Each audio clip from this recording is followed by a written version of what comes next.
Today in Edge of Eternities, we get Mindslaver the equipment, a black mythic with one-shot potential, some ridiculous land-sacking ramp, and so much more. Let's break it down. Hello everyone, it's Seth, probably better known as Seth from Olive, and it's time for another daily dose of Edge of Eternities spoilers. So today we have some of the coolest cards that I have seen from the entire set to talk about, which means we should probably jump right into it. Start talking sweet new Edge of Eternities cards. Before we do, a couple of quick reminders. First, if you need any of these cards, you can snag them from our sponsor Card Kingdom over at cardkingdom.com/MTGGoldfish. Second, to keep up on all the latest spoilers throughout the day, you should head on over to MTGpreviews.com. Anyway, let's talk Edge of Eternities. First up today, we get a new black mythic in Alphareal Stonechosen, and this card is pretty interesting. So it's a 5-mana 3/3, so obviously not great stats on a 5-drop, actually downright bad stats on a 5-drop. It's a legendary human cleric. It is ward discard a card at random, which is a legit good ward, and then it has void whenever it attacks. If a non-land permanent left the battlefield this turn, or a spell was warped this turn, defending player loses half their life rounded up, which is actually a pretty absurd ability. So the question for this card is, does its abilities make up for its pretty lackluster stats? And I'm not really sure the answer to that yet. If you think about what this card is, it's essentially a better version of Unstoppable Slasher, or actually, it's probably a worse version of Unstoppable Slasher overall, since it's a 5-mana 3/3, but it has a better version of Unstoppable Slasher's ability, where Unstoppable Slasher, you actually gotta hit your opponent with it to make them lose half their life. Alphareal just needs to swing. You just need to get to combat and attack with it, and your opponent's gonna lose half their life rounded up, assuming you could void it. It also has an upgraded version of Graveyard Trespasser's ward ability, which is very good, because we already know Graveyard Trespasser's ward of just discard a card was good. Discard a card at random for ward on Alphareal seems very, very strong. It's like Graveyard Trespasser's ability, but better, since your opponent can't just discard a useless land, or what they want to reanimate, or a flashback spell or something. So those parts of Alphareal I think are really good. I'm not sure you can just jam this card in a random black deck. You need to have a plan to turn on Void, which I don't think is going to be the end of the world. You could always cast a removal spell to kill something or whatever. So you do need to have some sort of plan, though, for triggering its Void ability, because without Void, the card's just really bad. Like, a 5-mana 3/3 is not a good Magic card in basically any format, so you gotta have a plan for turning on Void. So that's question number one. The other question is it worth playing this over something with bigger stats, or something that does something right away? And that's what I'm not sure about. So I think in like generic mono black mid-range, I'm a little iffy on this card, but in the right deck, this card could be a legit bomb. So we already have seen some Bloodletter of Akhlazot's Unstoppable Slasher decks in Standard. These cards are all surviving through rotation, and the combo is essentially, if you hit someone with Slasher with Bloodletter of Akhlazot's out, you just kill your opponent on the spot from any life total. They lose half their life, and that's doubled up by Bloodletter, which equals all your life. Alphareal does the same thing. And even though it's more expensive than Unstoppable Slasher, I think the ward here really helps. At least it's going to be painful for your opponent to kill this. This card without ward, stone unplayable, but this card with the ward, it's at least in the conversation. It also works really well with haste. Again, assuming you can trigger its void ability, which if you just haste this in and spend all your mana hasting it in, it doesn't really do anything because you still have to trigger void. So this goes back to how easy or hard is it going to be to trigger void. But imagine like Enduring Courage into Alphareal, smash you lose half your life. Or Summon Burnhilder might actually be the best version of this, because it can give a creature haste, and it's going to sack itself when it hits its last lore counter. So if you can get the timing right, you can sack it, that's going to trigger Void, and then you're able to haste in the Alphareal, hit your opponent, maybe win the game on the spot. So I think haste is one of the most powerful things to do with this card. But again, like I said, if you're spending all your mana on Alphareal, are you going to be able to trigger Void?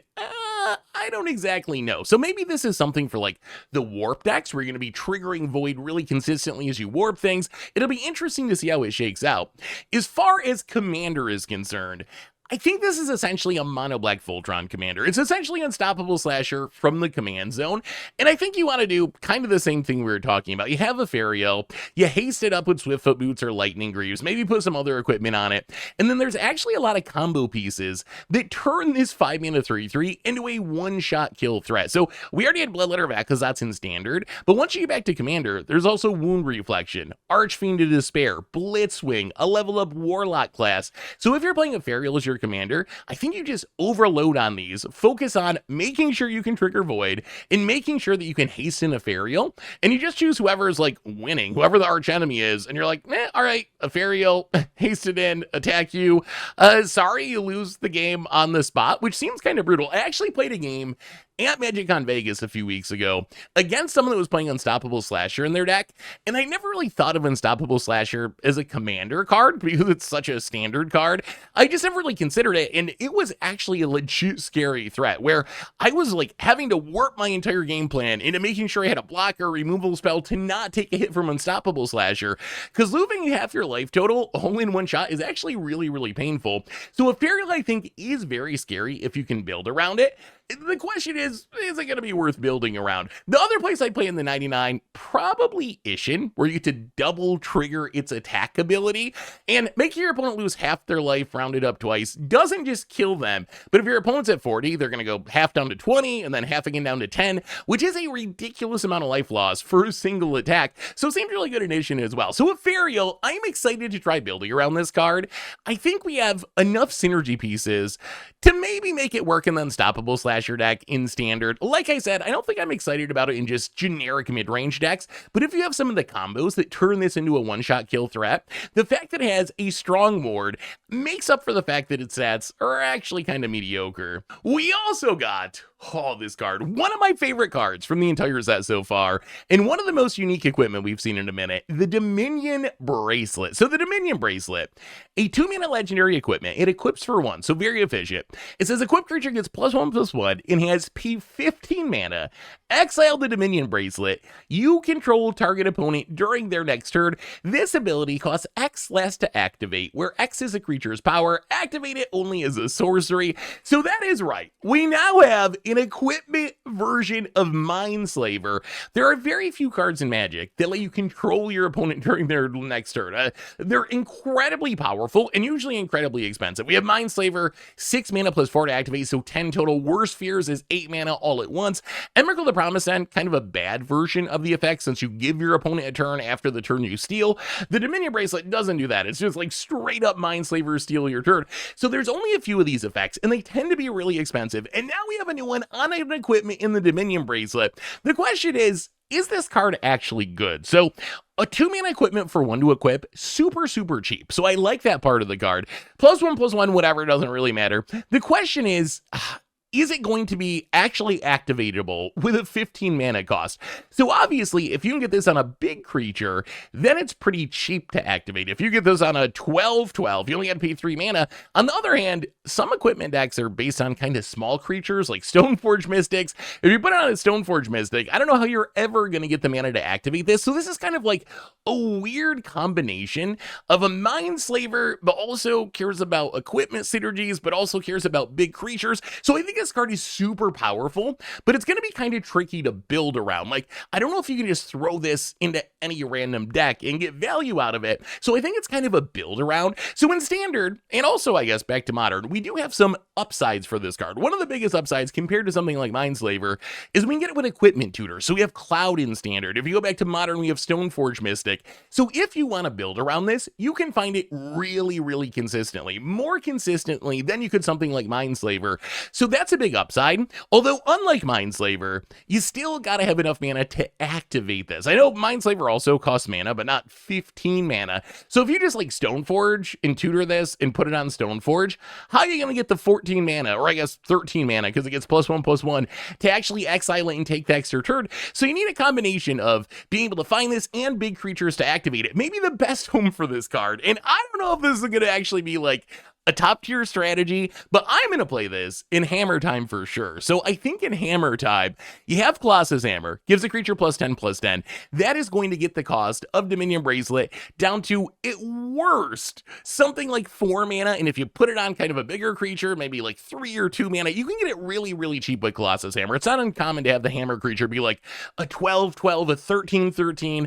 So in the Colossus Hammer deck, you already have all these equipment tutors. You can even equip for free, maybe even an instant speed speed, although you gotta activate this as a sorcery, but you can even equip it for free. So I don't know if it's gonna be like worth it in the like competitive Pro Tour Hammer Time decks, but I think it's worth trying at least as a one-of, because it seems absolutely hilarious to be able to just use Stoneforge to grab the Dominion Bracelet, put it on your hammer creature, and maybe you have like a blocker or something and you can't win the game right away. So instead you're like, all right, I'll just get rid of the Dominion Bracelet, take your next turn, mess with your gameplay, and kill you the next turn. So I think Hammer Time is the most obvious home. As far as Standard is concerned, yes, we can get it with Cloud, but I'm not sure Cloud's going to be the best home for this card. So where can we actually make this work in Standard? The first thing I thought of, Ghalta Primal Hunger. So maybe Mono Green makes a comeback. You flood the board, you play your Ghalta. It's a 12/12 that's usually going to be 2 mana. Get Dominion Bracelet on it, activate it for 3 mana. Hopefully just win by stealing your opponent's next turn. Simulacrum Synthesizer, really good at making massive tokens. Plus it's an artifact deck, so Dominion Bracelet, yeah, not expensive enough to trigger Synthesizer, but still synergistic in an artifact deck. I've also seen some VV decks get really big. Like VV itself can get big. Plus you have the Soul Cauldron shenanigans, so maybe there's something with VV that could let you activate this. And remember, we're getting a Mindslaver here. An OG Mindslaver, again, 6 to cast, 4 to activate. It's 10 total mana. So the effect of Mindslavering someone is going to be expensive. It's not realistic to expect, oh, I'm just going to Mindslaver you for 2 mana or something. So even if you're paying 4, 5, 6 mana, that's not a ridiculous rate for the effect you're getting out of this. One of the most powerful effects in the entire game, stealing your opponent during their next turn. Hilariously, Wizards, I think, if you notice, the Dominion Bracelet exiles itself when you activate it. There's an infamous old lock with Mindslaver and Academy Ruins, where you use like Tronlance or whatever to get a bunch of mana, and then you can Mindslaver, steal your opponent's next turn, and then use Academy Ruins to put the Mindslaver back on your deck, draw it, activate it again, steal the next turn. Basically, you can control your opponent for the rest of the game. You just steal all their turns until they scoop, or you beat them with their own cards. And Wizards was like, all right, we probably don't want people doing this, so let's make the Dominion Bracelet exile itself so people won't be able to loop it. And it is true that this does cut out a lot of loops, but in a weird way, it actually opens up another loop with Karn the Great Creator. Karn the Great Creator, -2 ability, can choose an artifact that you own from outside the game, which is your sideboard, or an exile, reveal it, and put it in your hand. So if you get maybe a big construct token with Urza Saga and a bunch of mana going, maybe with Tronlands or whatever, you can not go fully infinite here, but you can go pretty close to infinite by like Dominion Bracelet, put on your big token, exile it to steal your opponent's next turn. Then you can use Karn to get it back from exile, and then during the next turn, play it again, take another turn. Eventually, Karn's going to run out of loyalty, so that's why it doesn't go fully infinite. But still, you can steal a bunch of your opponent's turns in the row, which should be enough to win you the game. So even though Wizards tried to keep it from being loopable, if you work hard enough, there are still some ways you can kind of loop it. As far as Commander is concerned, I think there's a few homes for this card. So first, if you're playing a massive Commander, this card kind of seems like a free roll. Like, this has to be one of the best Yargul and Mutani cards that I've ever seen, because Yargul and Mutani is so big that you can play this for 2, pay 1 to equip it, and just free Mindslaver someone, which is ridiculous. Sadly, Yargul and Mutani rotating from Standard, so we can't do it in Standard, or it'd be super funny, but that's the kind of Commander you're looking for. Same with Ghalta that we talked about in Standard. Any of these massive commanders is going to make Dominion Bracelet really good. The other option is to do the equipment shenanigans. If you're playing an equipment deck, especially a Voltron-y style equipment deck, yeah, maybe you just don't have a 18/6 commander you can play, but you can build a really big Sir Gwyn or Captain America or Brainer Battlehammer. Plus in an equipment deck, you're going to have the Stone Forges, other synergies, probably draw a card when you cast it. You're going to have synergies for playing it even before you Mindslaver, and then you just make a really big creature with your equipment, steal someone's next turn, and it's going to be really sweet. So Dominion Bracelet,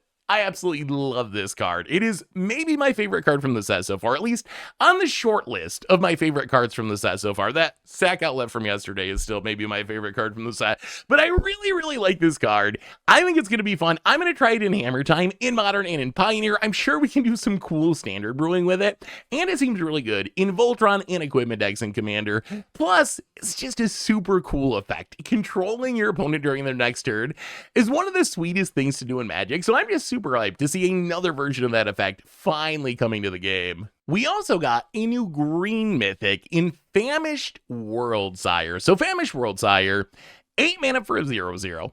Off to a pretty good start. It's a Leviathan Woodward 3. As the creature enters, you can sack any number of lands, and it enters with 3+1/+1 counters for each land you sacrifice. So if you sack 1 land, you get 3 counters.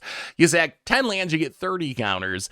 And it says, when this creature enters, look at the top X cards of your library, where X is this creature's power. Put any number of land cards from among them onto the battlefield tapped, and then shuffle. So this is very, very unique. It's kind of like a weird ramp spell mixed with a twist on Scape Shift.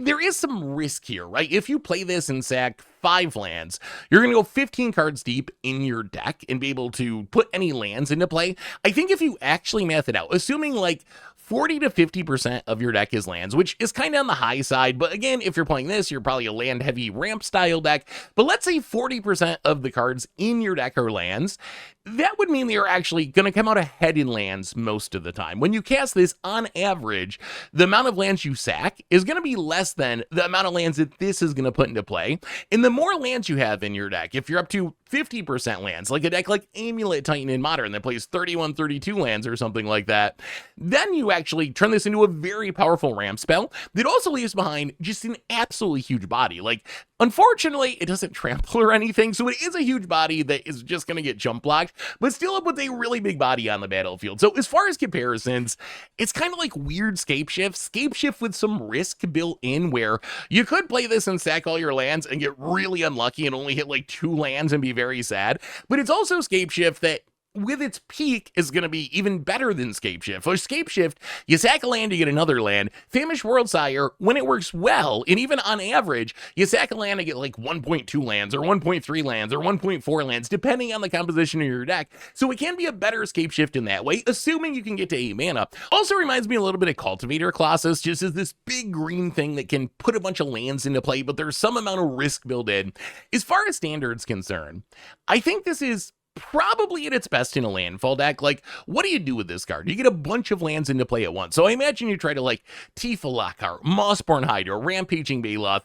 Then you play this, you sack all your lands, put a bunch of new lands into play, trigger your landfalls a million times. The only problem is, like, Tifa and Mossborn Hydra are kind of aggro cards. Can you realistically cast an 8-drop in a Tifa deck?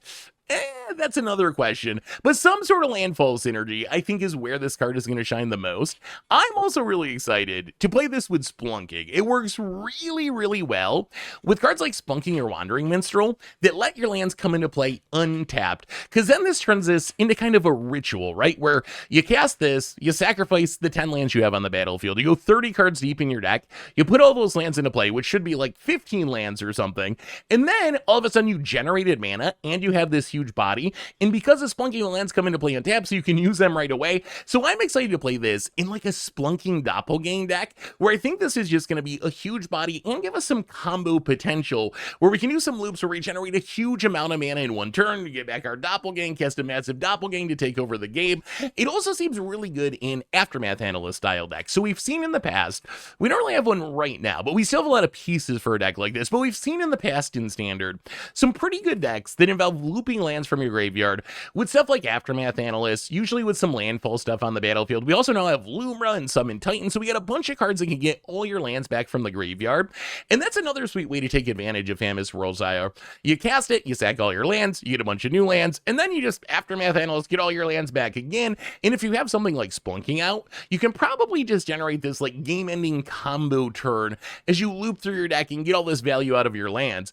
Another way you could try to abuse it, and this is probably more of a long shot, but the one way I could find to turn this into maybe like a one-shot combo piece in Standard is Scavenger's Talent, which is whenever you sack a permanent, target player mills 2 cards. So if you get enough lands on the battlefield and sack them all to Famished Wolrdsire, you could theoretically just mill your opponent out of the game with the second level of Scavenger's Talent. So there's definitely a lot of cool synergies for this card. In Modern, my question for this card, and the answer is probably no, but is there a world where it could be better than Cultivator Colossus, or see play alongside Cultivator Colossus in the Amulet Titan deck? And I am not an Amulet Titan expert. I don't really like that deck, so I don't play that deck, but I do see how it could work there. The whole idea of Amulet Titan is to do land shenanigans that eventually end with a bunch of hasty Primeval Titans to win the game.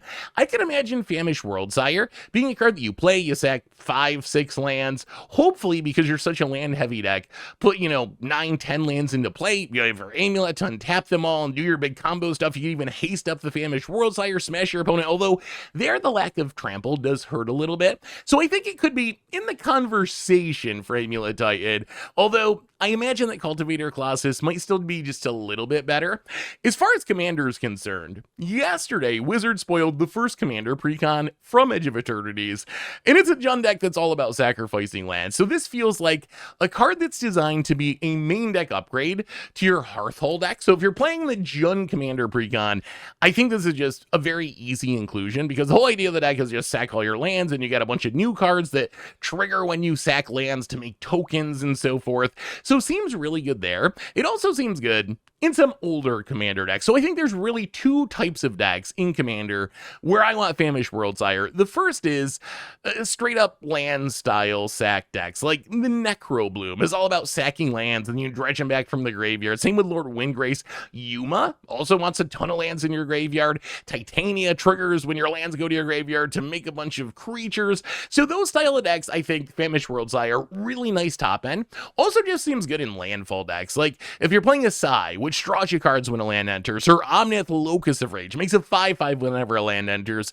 You play your lands, do all your ramp stuff, then you play Famished Wolrdsire, sack your lands, get a bunch of new ones, get a whole bunch of triggers. So essentially any land shenanigan deck in Commander, I think this card is good enough to play. It's also a Leviathan, which means Kiora, Sovereign of the Deep, eating pretty good today. This was the only green deck that I could find that actually cared about Leviathan creature type, but in Kiora seems good. I mean, Kiora wants big sea creatures, ramping's never gonna hurt, so I think I'd play it there as well. Also wanted to mention, one other way to kind of abuse this is to grow its power. So if you think about Famished Wolrdsire's abilities, when you cast it, you can sack any number of lands, and you get 3 counters for each lands, but when it enters, you look at the top X cards of your library, where X is the creature's power. So what this means is if you have, let's say, a double Wing Season on the battlefield, or maybe a rare Wave Brawler, both of which are in Standard right now, you can essentially double the number of counters on Famished Wolrdsire, which will then double the number of cards you get to see with its enters ability. So that means, let's say you sack 10 lands. This would come into play with 30 power, but then if you double it up, you're actually going to get 60 power, which would mean you could look at literally your entire deck and just put every land from your deck into play. So again, I don't know what you do with this. It doesn't seem like some spiky top tier standard plan, but if you're building a Commander deck, keep that in mind, that if you can manipulate the counters and give it even more power, it is going to put even more lands into play. So Famished Wolrdsire, I love this card. It looks super fun. There's a bunch of cool shenanigans. It seems to have some weird loopy combo potential. I don't know if it'll really be competitive in Standard, but I'm excited to build around it in Standard. Could have a little bit of modern potential in Amulet Titan. Worst case, really good in any sort of land sack, graveyard land, or landfall Commander deck. Moving to the world of rares, we got a new spacecraft in Warmaker Gunship. So this one's a 3-mana spacecraft. When it enters, it deals damage equal to the number of artifacts you control, the target creature an opponent controls, and then it has station. Once you get up to 6 or more charge counters, it's a 4/3 flyer. So Warmaker's Gunship, meh. It's fine. I mean, if you think about Standard in red, it's a removal spell.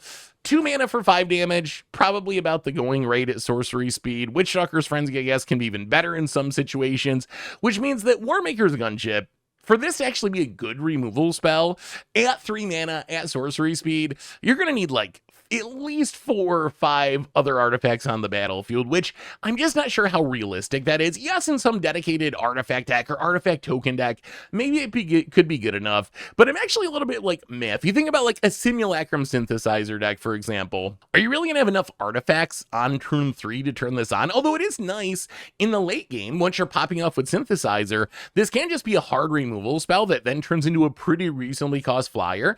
So I would say overall, I'm skeptical that this card is good enough to see play anywhere, although I do think there could be an artifact deck that gets enough artifacts on the battlefield to make it work.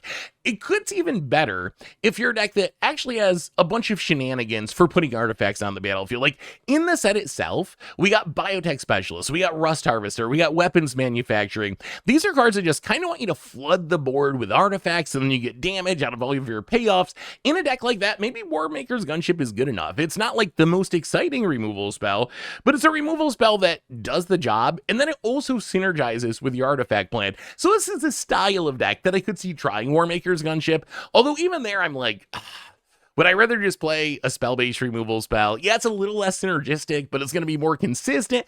I just imagine there's going to be times when I really need to kill a Sheoldred, or it's not going to be literally Sheoldred, because Sheoldred's going to rotate. Let's say Biza, 4 or 5 power creature, and I have like 3 artifacts on the battlefield. I can play this as a 4th, and it's not quite enough, and I'm going to be like, man, if I just had a Doomblade here, like, that would take care of all my problems. So it'd be interesting to see if it's consistent enough. I will say, its stats are pretty legit, and only needing 6 charge counters is not an unrealistically high amount. Being a 4/3 flyer for 3 is not like an automatic staple, but if you look at previous 4/3 flyers, most of them have a pretty big downside. Esper of Zoa, Demonic Taskmaster, really hard to keep on the battlefield, Mindlink Mech, you gotta crew it every turn, so you are getting a pretty good flyer out of this once you turn it on, so maybe that's enough of an upside. Maybe I'm underrating just how big the body is actually gonna be, because if this is just a removal spell, and that's all it is, yeah, it doesn't seem good enough, but if you're in a deck where you can play this, actually kill something, and then within a turn or two, turn it into a big flyer, that's actually starting to get a little bit appealing. I just can't shake the feeling that with how much Wizards has put into spacecraft in this set, and how it's, like, really the heart of this set, I would say, I can't shake the feeling that they're actually just going to play way better than they look. I know people are skeptical. I myself am somewhat skeptical. Just when you see those big numbers of having to tap down so much power creatures to turn them on. But I can't shake the feeling that once we actually start playing with the cards, we're going to be like, oh, these actually turn on pretty easily. And these cards are actually way better than they look. So keep an eye on Warmaker's Gunship. Right now, my guess would be it doesn't see a ton of play. But I do think in the right deck, it could be good, especially if spacecraft are a little better than they look. We also got a new green enchantment in Bioengineered Future. So a 3-mana enchantment. When it enters, you make a lander token, which are the new tokens that you can sack for 2 mana to rampant growth, get a basic land into play tapped. And then it says each creature you control enters with an additional +1/+1 counter on it for each land that entered the battlefield under your control each turn. So Bioengineered Future, as I mentioned before, it's a 3-mana enchantment that essentially gives you a rampant growth token, which means as a ramp spell, it's 5 total mana, so not super great as ramp, or not super efficient as ramp, but it has another upside, which when you crack the lander token, or if you have land center, you're going to grow your future creatures that turn. That kind of reminds me a bit of Thunderous Velocipede, which honestly has not really seen any play yet. Is a 3-drop green card that can put extra counters on things. Actually, the floor of Bioengineered Future, if you just play a single land drop, is very similar to Thunderous Velocipede. Also kind of calls back to Master Biomancer. Sits out, you play creatures, they get bigger with counters based on its power. So we've seen kind of similar cards in the past, but we've never seen it exactly like Bioengineered Future, and there is some upside here. In the right deck, it's pretty easy to have multiple lands entered during a turn. So let's say in Standard, you play and crack a Fabled Passage. That means for the rest of the turn, each creature that you play is going to get 2 +1/+1 counters. In older formats, you can crack Misty Rainforest, any fetch land. So the synergy with fetch lands actually seems kind of strong. And then once you start throwing ramp into the mix, where you summon Fenrir or Overlord in the Hauntwoods, and you're cracking fetch lands, it doesn't seem that unrealistic that you'd be getting 3 counters, 4 counters on your creatures, which actually seems relatively powerful. There's also potential here for just going super deep. If you want to try to make your creatures huge, Famished Wolrdsire, for example, can put a ton of lands into play. You can scape shift and have like 10 lands enter during the turn. Everything you play an Ornithopter, it's going to have 10 power. Play a Ginger Brute, it's going to be an 11/11 haster or whatever. Lumra, Summon Titan, some of these looping lands from the graveyard. Maybe this could be a payoff there, where you're just like looping your lands and all of a sudden your team is getting absolutely massive and you play some random haste creature to close out the game. So I'm actually kind of excited about this. It's a combo card. Like, played fairly, I'm kind of like, okay, whatever. Like, we have cards like this, but as a combo card that you can build around to have a ton of lands entering the battlefield in one turn, that's where I get excited about Bioengineered Future. In Commander, I think it's kind of more of the same. Really good with fetch lands, and it has a green card, which means you are in the color of ramping. It's not uncommon for a casual green Commander deck to end up with 15, 20 lands on the battlefield, thanks to Nature's Lore and 3 visits and Open the Way. And if you care about counters, this is a pretty big reward for all that ramping. Some of the specific commanders this works best in. It's absurd with the Shia Soul of the Wild. Since the Shia turns all of your non-token creatures into lands, that means every creature that you play is going to be a land to make your future creatures even bigger. So absolutely wild in a Shia. Also seems good in +1/+1 counter decks, especially if you're in green, which if you're playing Commander, you got to be in green to play this card. But green gives you all the land ramp. So if you're playing a land ramp heavy deck, that's kind of the funny thing about this card. If I'm playing Shalai and Halar, but my ramp is Mana Dorks, I don't really want Bioengineered Future. It's just not going to do enough. But if I'm playing Shalai and Halar and using land ramp spells, then I think Bioengineered Future probably going to be worth playing in the deck. Same with Hamza, Sovereign Onatek Owl, Voring Collect's really good for even more counters. So those +1/+1 counter synergies. The one thing I wanted to mention about this card, just a little rules quirk here, is the way that it works is it's not quite as good with creature lands as you would think. So when I first saw this, like, oh my god, you cast Awaken the Woods, you make like 10 Forest Dryad land tokens, that's going to be 10 lands, so each going to get 10 counters, they're going to be absolutely massive, but it doesn't actually work that way. If you read Bioengineered Future closely, it says each creature you control enters with an additional +1/+1 counter on it for each land that entered the battlefield under your control this turn. So this is a replacement effect that when the creature enters, it enters with more counters. So the problem is that number is set when you resolve the spell. So if you make 10 Forest Dryads with Awaken the Woods, that's going to be 10 lands that entered for the next creature that you play, but you're not going to get any extra counters on the Awaken the Woods. I guess if you had played lands early in the turn, you get counters for those. Same with Dryad Arbor. If you play Bioengineered Future and drop a Dryad Arbor, that is your first land for the turn. Dryad Arbor enters with 0 counters on it, but then if you play another creature in the future, that would get counters because of Dryad Arbor entering. So just keep that in mind, the way the actual like formatting of the card works, because it's not quite as good with some of these mass land generation style things as you'd think. So Bioengineered Future, I like this card. Seems like a cool combo piece.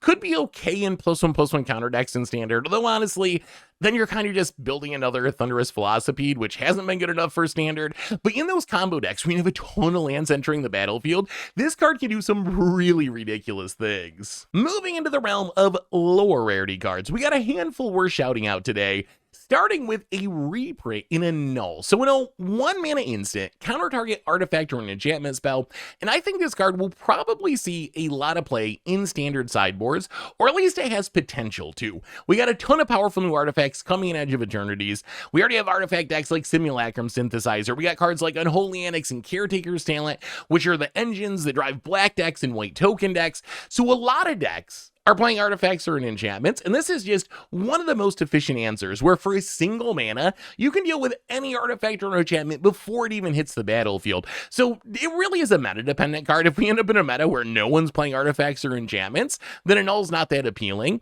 But in the current meta, and in what I think the meta could look like after Edge of Eternities, I would not be surprised to see Annul be a sideboard staple in a lot of blue decks. We also got an interesting new red 2-drop in Terrapact Intimidator. So it's a 2-mana 2/1. But when it enters, target opponent may have you create 2 lander tokens. Those are the rampant growth tokens. If they don't, put 2 +1/+1 counters on this creature. So this is either a 2-mana 4/3, like a Blood Rage Brawler, or it's a 2-mana 2/1 that comes along with 2 artifact tokens that let you rampant growth for 2 mana. So the question is this good? So obviously, I mean, a 2/1 that makes 2 rampant growths. If you had a 2-mana creature, a 2-mana 2/1, they put 2 rampant growths into your hand, that seems pretty good. And a 2-mana 4/3 is just above the curve, so both options seem good. Although one of the things that I have definitely learned about Magic over the years, and I think a lot of people know this, so this is some great revelation that just I have, but in general, Punisher cards that give your opponent the choice tend to not be all that good, because you're always going to get the worst of the 2 options. So what we need for Terrapact Intimidator to be good is we need a deck that actively wants a 4/3 for 2 and actively wants the 2 lander tokens to come along with a 2/1. You need both options to be good in your deck. I think a classic example of Punisher cards not being as good as they look is Vexing Devil. That was a card that when it was first came out in Avacyn Restored, people were like, oh my god, 1 mana 4/3, ah! And then it turned out that it really didn't see any play because, yes, you're guaranteed to get either 4 damage or a 1 mana 4/3, but if your opponent has a removal spell, they're just like, sure, you have the 4/3 and then I'll kill it. If your opponent's at 20 life and they don't have a removal spell, then they'll just be like, sure, I'll take the 4 and you kill your devil that way. So it just never plays as good as it looks, and I'm afraid Terrapact Intimidator might be the same way. As far as Standard is concerned, though, I think it is possible that there could be a deck that could take advantage of this. So you need a deck, like I said before, that wants to be aggressive enough that a 2 mana 4/3 is good, but it also needs to be able to take advantage of these lander tokens. The problem is if you play this in, like, let's say a ramp deck, because you're like, I want these lander tokens, your opponent's just going to be like, all right, you get the 4/3, I'm not going to let you ramp. If you play this in an aggro deck, it's a dedicated aggro deck, and be like, okay, really want this 4/3 for 2, your opponent's going to be like, okay, mono red player, take these 2 rampant growths. Like, if you want to spend your 2 mana to rampant growth in mono red, I'm probably winning because of that, because you're not adding more pressure to the battlefield. So the kind of deck where I think this could work is something like Biotech Specialist or Raygost. These decks that want to be aggressive, but also just need artifacts on the battlefield to support their plan. In a deck like that, you might be able to put your opponent in the position where they're kind of damned if they do, damned if they don't. Like, if they give you the 4/3, you're like, okay, I'm an aggro deck anyway, I'm going to attack you with a 4/3. If they give you the artifact, you're like, okay, I'm going to sack it and deal damage with my Biotech Specialist. I'm going to sack it to my Raygost and deal damage. So I think there could be decks where this is good, but I don't think this is just like a mono red staple, because like I said, Punisher cards in a generic deck just tend to punch down a little bit. We also got a weird new threat in Systems Override. So 3 mana red sorcery, gain control of target artifact or creature until end of turn, untap that permanent, it gains haste until end of turn. If it's a spacecraft, put 10 charge counters on it. If you do, remove 10 charge counters from it at the beginning of the next end step. So System Override, it's a threaten. You steal something, it can hit artifacts, that's kind of nice. But we have a million threaten effects, so why is this card interesting? And the interesting part to me is using it on your own spacecraft is this weird sort of like charge counter ritual. So this is a card that you can just target your own things with. It doesn't say gain control of something your opponent controls. So even though you control the spacecraft, you can still use it on your own thing. Just add 10 charge counters for the turn. So it's a way you can just instantly power up and extinguish your battleship. Or maybe you're trying to pull off the Screaming Nemesis Dawnsire combo, but your Dawnsire doesn't have 10 counters on it yet. You can just use this to get 10 counters on Dawnsire for the turn to deal 100 damage. So that's kind of the interesting part of this card. Probably not like a competitive plan, but worth keeping in mind, this does something that is pretty unique, which is just fully power up a lot of spacecraft for 3 mana, which seems like it could be powerful in the right deck. We also got a 1 mana do nothing artifact in Nutrient Block. So 1 mana food artifact. It's indestructible food, so apparently not that tasty. You can pay 2 and sack it to gain 3 life, and when it goes to the graveyard from the battlefield, you draw a card. So why are we talking about this 1 mana indestructible artifact? And the answer is, it might be good with things that turn artifacts into creatures. Like, we have Zoteic Glyph in Standard, we got Tough Cookie, we've had the Simic Cookie deck be, like, kind of playable at various points in Standard, and the gimmick of that deck is you can turn random non-creature artifacts into 4/4s or 5/4s, and it works really well with Nutrient Block, because Nutrient Block's indestructible. So if you turn that into a massive creature, it's going to be hard for a lot of decks to deal with. So this could be good in those animate artifact style decks. Otherwise, probably not going to see much play. We also have Ruinous Rampage, which is a 3 mana sorcery. This says choose 1, 3 damage to each opponent, or exile all artifacts with mana value 3 or less. So if this card was 3 damage to each creature, or exile all artifacts 3 or less, that would be a really, really good card. It would be a Brotherhood End replacement. As it is, the card's pretty narrow, just hitting your opponent for 3, not that exciting. But the exile all artifacts mana value 3 or less, worth keeping in mind just because of Simulacrum Synthesizer. If we end up in a meta where Synthesizer's top tier and all these constructs are running around, this could be one of the best sideboard answers to just get rid of all the artifacts. Once you get past Standard, it loses a lot of its appeal, because you can play stuff like Meltdown, which mostly just does the same thing but better. But if you're playing Standard, or if you're playing Pioneer, and you just really got to deal with cheap artifacts, this does get the job done. Finally today, one more card for the land sheet, which is Reflecting Pool. So a fine reprint, and also, again, The art is just so cool on these cards. And then a couple of pieces of draft chaff that you can check out over at MTGPreviews.com. Anyway, that brings us to the end of our daily Edge of Eternity spoilers for today. So what do you think of today's cards? What do you think about a Mindslaver on an equipment, all the other mythics? Let me know what you think in the comments. Thanks for watching, everyone. I hope you enjoyed it. And I'll be back tomorrow with even more Edge of Eternity spoilers. So until then, have an amazing day, and I will talk to you soon. Looking for even more magic? We can find yesterday's spoiler video here, or maybe check out the budget magic where all of our cards were gaining its life.